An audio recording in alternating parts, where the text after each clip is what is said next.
Welcome to Jetski Space. In this video, we're playing EVE Online and we're going to look at the user interface. How you set your UI up is very much up to personal preference. But I'll talk through what I do and point out things I think are worth changing from their default states. There's two things I aim to do when playing any game that gives me control over the interface. Only show things that are relevant, to minimize distractions and help me focus on what's important. And minimize the amount of distance my mouse has to travel to do time-sensitive tasks. Like combat in EVE Online. It's for this reason I bring the selected item window and overview down towards my capacitor and modules. Since I mentioned the selected items window, if you're a newer player, you should know that this is where you can change default distances, like orbit, but also keep it range and warp too.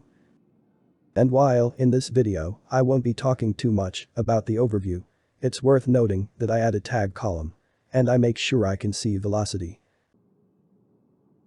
Something else that can be handy to see during combat is seeing the readout of shields, armor, and hull hit points, shields in particular.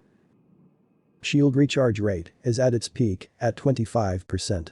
If it looks like you'll go below that and you're a shield ship, a tactical retreat might be in order. So having the exact number beside your capacitor is good information. Credit goes to yet another great EVE resource for the graph you see. It's by EVE University and I'll have a link to their guide in the description of this video. The final thing you're likely to click on during combat are targets. So I keep those close to the things I've mentioned so far also.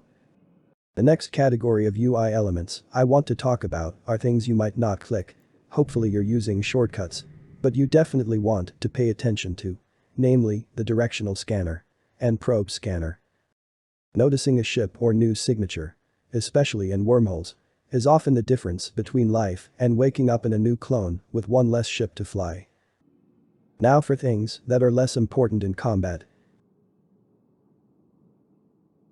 I keep my chat windows at the top right of my screen, and I think it's a good idea to show timestamps so you know when messages were received.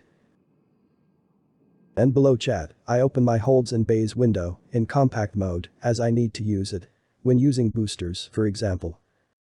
And beside that, another situationally useful window, local locations, within easy reach if I need to warp somewhere quickly.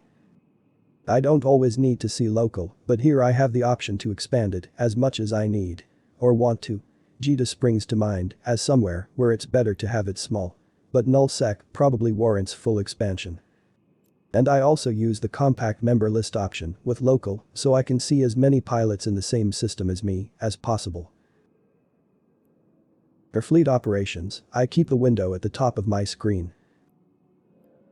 Here I'm just joining a random fleet to help with the demonstration. Normally, I'd be on the history tab so I could see broadcasts. But something well worth setting up are the broadcast settings.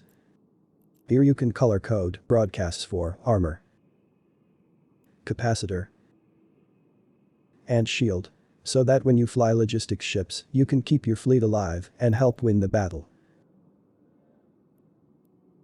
I keep my watch list next to the fleet window. This again primarily helps when flying ships with remote repair capability. Do a good job and you will act as a force multiplier, a valuable addition to any group. Finally, it's worth noting that you can add frequently used windows to your NeoCom and also remove things you don't use. And that wraps up my tour of the EVE Online user interface. I may speak more about overview settings in a future video, but for now. If you'd like more content like this video and hit that subscribe button. Thanks for watching and yes, I am a robot. And this is Jetski Space.